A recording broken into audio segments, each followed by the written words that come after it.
মারা গেছে, মেরে দিয়েছে। ও দুটো ছেলেও এসেছে বাইকে করে ওখানে নিয়ে চলে যাওয়ার জন্য, মনে হয় লাশকেও পাচার করতো। ওর ভাইকে ফোন করা হয়েছিল, ভাই বাইরে থাকে, ভাইকে জানানো হয়েছিল ফোনেতে, দেখ তোর মাকে এভাবে মারছে, তুই আয় কিছু একটা ব্যবস্থা নে, ওকে শুধু ঘর থেকে বের কর, তারপর আমরা ক্লাবের ছেলে পাড়ার ছেলেরা মিলে ওর ব্যবস্থা নেবো।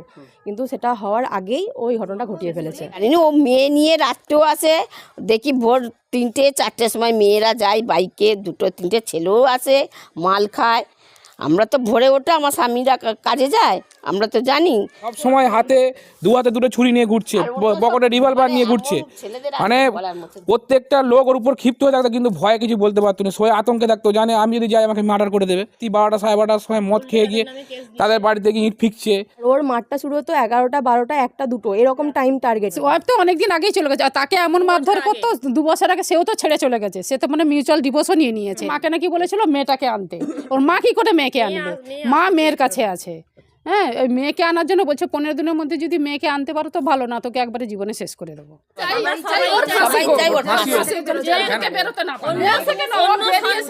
ও বেঁচে থাকলে আমার দিকে মেরে দেবে, ওর আতঙ্কে আমরা সব মরে যাচ্ছি। চিতাই তুলে দেওয়া হোক, ওর যেন ফাঁসি হয়। চিতাই তুলে দেওয়া হোক, যে কোনো একটাই, হয় ফাঁসি নয় মায়ের সঙ্গে ওকে চিতাই ওকে কোনো ছাড়া যাবে না।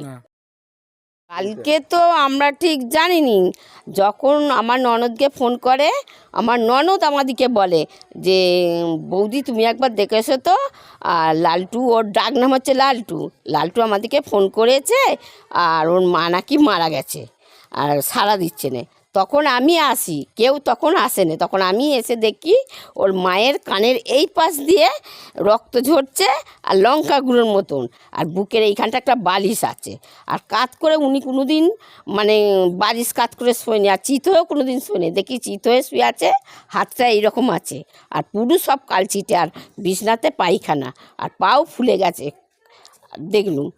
আর ও আমাকে দেখে অন্য ঘরে ঢুকে গেল, তারপরে আমি বেরিয়ে চলে এলাম, এসে পাশে একজনের ঘরে, তাকে বলছি তোরা জানিস এরকম কিছু হয়েছে? বলছে না গো কাকিমা, আমরা কিছু জানিনি। আমি বলছি হ্যাঁ এরকম আমার ননদকে ফোন করেছে, আমি ওই জন্য আরও এলাম। তারপরে আমার ভাগনা এখানে এলো, মাইমা তুমি চলো, আমি একা যাবো নি। সেই ভাগনাকেও নিয়ে গেছি, সে আমার সামনে কিছু বলে না, ভাগনাকে ঘরের ভেতরে ঢুকে নিয়ে গিয়ে কথা বলছে। আমি দেখে আমরা চলে এসে বাইরে সব লোকের দিকে ডাকাডাকি করলাম যে এরকম মারা গেছে, মেরে দিয়েছে। ও এরকম 2টো ছেলেও এসেছে বাইকে করে ওখানে নিয়ে চলে যাওয়ার জন্য, মনে হয় লাশকেও পাচার করতো, ও মানে পার হয়ে যেত। না ওদিকে আমরা চিনিনি কোনোদিন, হ্যাঁ আমরা জানি না। ও মেয়ে নিয়ে রাত্রেও আসে, দেখি ভোর 3টে 4টের সময় মেয়েরা যায় বাইকে, 2টো 3টে ছেলেও আসে, মাল খায়। আমরা তো ভোরে ওঠে আমার স্বামীরা কাজে যায়, আমরা তো জানি, আর দেখতেও পাই, লোককে বলিও আমরা এরকম করে। হ্যাঁ হ্যাঁ, সেইটা 1 বছর হলো পাইনি, ওর মায়ে 3 মাস এসেছে, ওই জন্য আরও গাপ্ত জ্বালা হচ্ছে। বউকেও অত্যাচার করতো, বউকেও খুব মারতো, বউকেও আমরা অনেক বাঁচিয়েছি, লাস্টে বাপের বাড়ি ওর বাবাকেও মেরেছে, বাবাকে মারতে না স্ট্রোক হয়ে গেছে, এমনকি দুধ ফুটছে, আমার ভাসুর তো দুধ ফুটছে, তখন এক বাড়িতে থাকতো না, এখন যে যার আলাদা ঘর করেছে।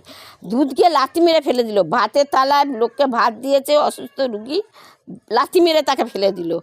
তারপরে আমরা সবাই মিলে ওকে যখন গাড়িতে তুলছি, এনাকে ডেকে নিয়ে এসে গাড়ি তুলছি, বলছে কল্লা করছে, নাটক করছে, কিছু হয়নি। সেখানেও আমার ছেলেকে, ওর তো ছিল, ঠেলে ফেলে দিচ্ছি, তাতেও আমরা সব মানে মানুষটাকে এনেছি, অন্যায় স্বীকার করেছি, আবার নতুন করে ওষুধের দোকান করে দেওয়া হয়েছে ওকে। পাড়ার লোকের প্রচুর অত্যাচার করতো, পাড়ার লোকের কোনো ঘরে বাকি নেই, কোনো ঘরে পাড়ার লোকের মানে এত অত্যাচার করতো যে প্রত্যেকটা মানুষ ওকে ভয়ে আতঙ্কে থাকতো, সব সময় হাতে দুটো ছুরি নিয়ে ঘুরছে, পকেটে রিভলভার নিয়ে ঘুরছে।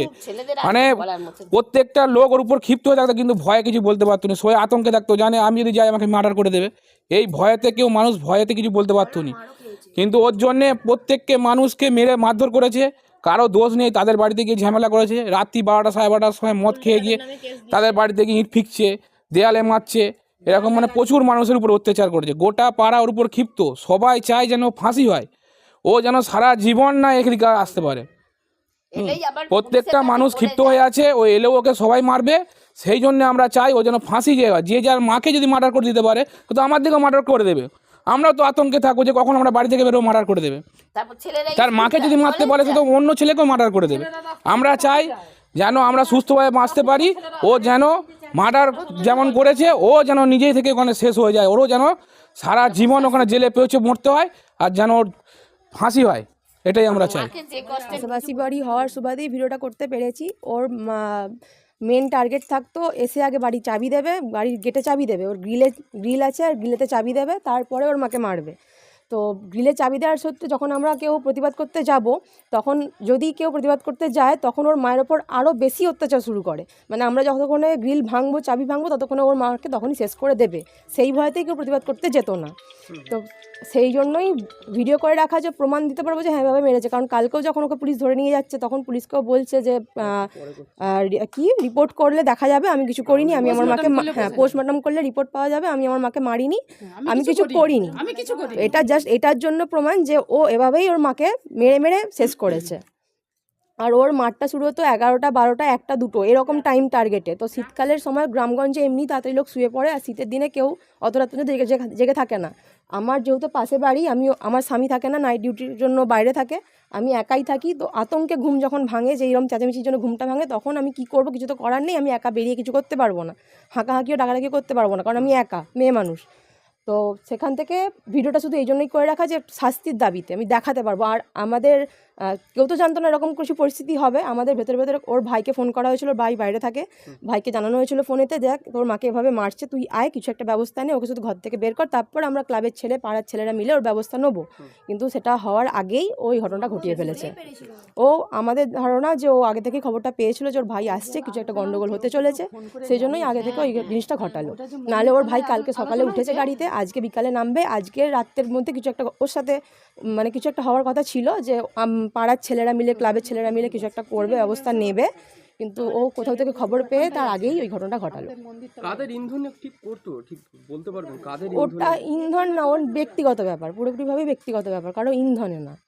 এবার ওকে ওর আরও মানে ওদের পারিবারিক ভেতরে অনেক ব্যাপার আছে, ও অনেক দিক থেকে চাপে ফ্রাস্ট্রেশন হয়ে গিয়ে সেই ফ্রাস্ট্রেশনটা ওর মায়ের ওপর বের করতো। ওনার বাড়িতে ওয়াইফ, যে বাচ্চা, ওনার ওয়াইফ তো অনেকদিন আগেই চলে গেছে, আর তাকে এমন মারধর করতো 2 বছর আগে, সেও তো ছেড়ে চলে গেছে, সে তো মানে মিউচুয়াল ডিভোর্সও নিয়ে নিয়েছে। এখন ওর মাকে নাকি বলেছিল মেয়েটাকে আনতে, ওর মা কি করে মেয়েকে আনবে, মা মেয়ের কাছে আছে। হ্যাঁ, ওই মেয়েকে আনার জন্য বলছে 15 দিনের মধ্যে যদি মেয়েকে আনতে পারো তো ভালো, না তোকে একবারে জীবনে শেষ করে দেবো। কেউ কাকে বলেছে? ওর মাকে বলেছে, ওর মাকে এই কথাটা বলেছে। ওর মা সবাইকে, আমাদের বৌমারা গিয়েছিল তাদেরকে ওই কথাটা বলেছে। ওর মাকে মারলে ওর মা বলতো, ওর মায়ের উঠার মতো ক্ষমতায় নেই। বৌমারা কাল পরশুদিনে দেখতে গিয়েছিল, বলেছে নাকি আমাকে সব গুছিয়ে দিয়ে আমি আমার ননদের বাড়ি চলে যাই। হ্যাঁ, আমাদের কাছে একটাই অনুরোধ, ওর ফাঁসি, আর কিছু চাই না। আমাদেরকেও মেরেছে, আমার ছেলেকে মেরেছে, আমার স্বামীকে মেরেছে, আমাকে মেরেছে, শুধু কিছুই কারণ নয়, বিথায় দাঁড়িয়ে থেকে মেরে সবাই মার খেয়েছি। তাই আমাদের একটাই অনুরোধ মিডিয়ার কাছে, ওরা যেন ভালো, ওর ফাঁসি চাই, আমি ফাঁসি চাই, আর কিছু জানি। হ্যাঁ, নাহলে ও ফিরে এলে, ধরো 15 বছর পরে ফিরে আসুক, কিন্তু আমরা তো মরে যাব, আমরা তো 15 বছর বেঁচে থাকবো না, আমার মরে যাব। তখন আমার যখন ছেলে বৌমা তাদের ছেলেপুলে হবে, তখন তাদের কি কুকুর ছাড়বে? ও তো তখন আবার ঘুরে ফিরে এসে মারবে। আমি সেটাই চাই, যেন ওর ফাঁসি হোক, আর কিছু চাই না। আমি গোটা গ্রামের লোক চাই, গোটা বাড়ির লোক চাই, ওর ফাঁসি হোক।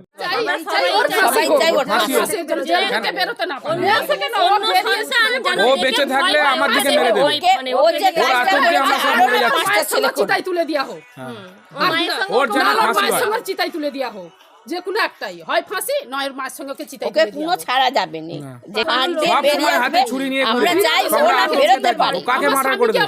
নিজের মাকে যদি মার্ডার করে, সে তো পাড়ার লোকে মার্ডার করতে বেশিক্ষণ যাবে না, ছেলেরা স্কুল যাবে, কলেজ যাবে, সবকিছু নিয়ে ঘুরে পশুর থেকে অদম হয়ে গেছে। আমরা কি রাস্তাঘাটে ছেলেকে জানতে যাবো না, বাগনানে আনতে যাবো? হ্যাঁ, ও যে রাস্তা কিছু করবে না, তার কি মানে আছে? হিংস্র হয়ে গেছে, ওকে ফাঁসি না হলে আমরা কেউ বাঁচতে পারবো না। যাই হয় ফাঁসি, নাহলে ওর মায়ের সঙ্গে চিতাই তুলে দেওয়া হোক, যে কোনো একটা।